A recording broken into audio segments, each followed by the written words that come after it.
दोस्तों आज की इस वीडियो में हम आप दोस्तों को थाईलैंड के सबसे बड़े और सबसे तरक्की याफ्ता शहर बैंकॉक की सैर पर लेकर चलेंगे। इसके अलावा आप लोगों को बैंकॉक के बारे में कुछ दिलचस्प और चौंका देने वाली मालूमात फराहम करेंगे, जो कि यकीनन आपने आज से पहले ना तो सुनी होंगी और ना पढ़ी होंगी। हमारे साथ इस सफ़र पर चलने से पहले हमारे YouTube चैनल को सब्सक्राइब कर लें, ताकि कहीं गुंजान आबादी के इस शहर में आप हमसे बिछड़ ना जाएं। बैंकॉक शहर अपने नाम के लिहाज से दुनिया का सबसे बड़ा शहर है। बैंकॉक का मुकम्मल नाम इस वक्त आपको वीडियो की स्क्रीन पर नज़र आ रहा होगा। बैंकॉक का ये नाम Guinness book of world record में भी शामिल है।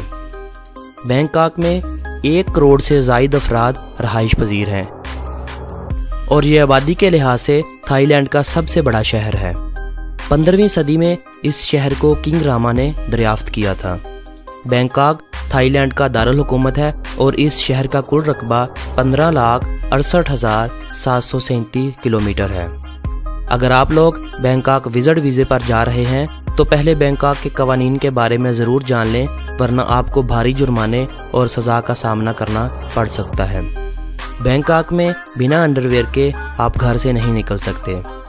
बैंकॉक में आप बिना टी शर्ट के गाड़ी नहीं चला सकते, क्योंकि ये वहाँ का कानून है और इस पर अमल ना करने की सूरत में आपको जुर्माने का सामना करना पड़ सकता है। बैंकॉक में रहते हुए आप लोग थाईलैंड की करेंसी पर पाँव नहीं रख सकते।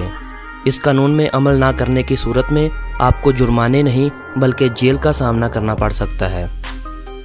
दुनिया की मशहूर और मारूफ एनर्जी ड्रिंक रेड बुल 1976 में बैंकॉक में ही बनाई गई थी। इस कंपनी के मालिक का नाम चैलवियू यवीदा है, जो कि इस वक्त थाईलैंड का तीसरा अमीर तरीन आदमी शुमार होता है। थाईलैंड में 2 लाख से ज़ायद करोड़पति अफराद हैं, लेकिन उनमें 95% आबादी बैंकॉक के रहायशी हैं।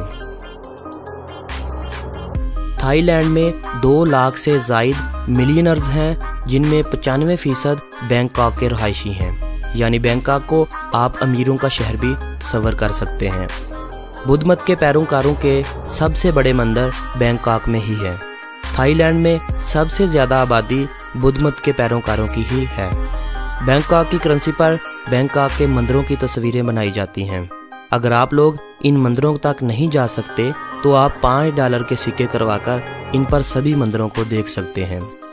बैंकॉक में सबसे ज़्यादा गैर मुल्कियों की तादाद चाइना से है। तकरीबन 10 लाख से ज़ायद चीनी अफराद बैंकॉक में रहते हैं और इनके लिए बैंकॉक में ही चाइना टाउन के नाम से एक अलग जगह कायम है।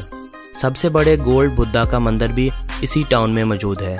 इस बुद्धा की ऊंचाई तकरीबन 10 फुट के करीब है, जबकि इसका वज़न 5.5 टन के बराबर है, जिसे $250 मिलियन की लागत से तामीर किया गया था।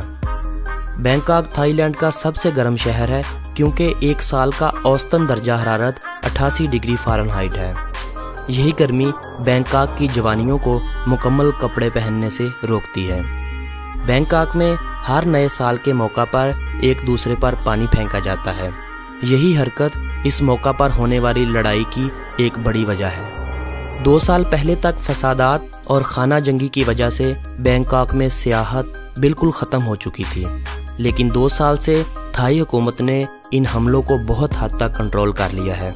यही वजह है कि 2016 में बैंकॉक पूरी दुनिया में सबसे ज़्यादा टूरिस्ट अट्रैक्शन का सबब बना रहा। 2016 में 2 करोड़ 70 लाख लोगों ने बैंकॉक का विज़िट किया, जबकि दुनिया का दूसरे नंबर पर आने वाला शहर लंदन है, जहां इस साल 1 करोड़ 80 लाख लोगों के करीब लोगों ने विज़िट किया। बैंकॉक वो वाहिद शहर है जहां मर्दों और औरतों की तरह हिजड़ों के लिए भी अलग से वाशरूम बनाए जाते हैं। 19वीं सदी में जब अंग्रेज़ों ने एशिया पर कब्ज़ा किया, तब थाईलैंड वाहिद मुल्क था जो इनके कब्ज़ा इख्तियार से बाहर रहा। थाईलैंड की करेंसी को थाई बट कहा जाता है और एक थाई बट पाकिस्तानी 3.70 रुपीज़ के बराबर है। बैंकॉक को नाचती जवानियों का शहर भी कहा जाता है, जिसे इंटरनेट की ज़ुबान में रेड लाइट एरिया कहा जाता है। यही रेड लाइट एरिया सियाहों की तवज्जो का मरकज़ बना हुआ है। बैंकॉक के क्लबों में थाई मसाज से लेकर हर तरह के मसाज की सहूलत मुयस्सर होती है। यहाँ पर आप 3 سے 4 ہزار پاکستانی روپیز میں اپنے جسم کو تسکین پہنچا سکتے ہیں۔ دوستو، یہ تھی میری بینکاک کے بارے میں ایک چھوٹی سی ویڈیو، کیونکہ یہ ویڈیو ہم نے تھائی لینڈ کے بارے میں نہیں ترتیب دی تھی۔ یقین مانیے ہم تھائی لینڈ کی سیر پر پھر کبھی آئیں گے۔ ویڈیو کو لائک کرتے ہوئے اپنے دوستوں کے ساتھ ضرور شیئر کریں تاکہ ہماری حوصلہ افزائی ہو سکے، اور کومنٹ باکس میں ہمیں بتائیے کہ کون سی جگہ آپ کی پسندیدہ ہے۔ ہم جلد سے جلد اس مقام تک آپ کو لے چلیں گے۔ دوستو، آج کی ہماری یہ ویڈیو اپنے اختتام کو پہنچتی ہے۔ اگلی ویڈیو کا انتظار کریں اور تب تک کے لیے مجھے دے اجازت۔ اللہ نگہبان۔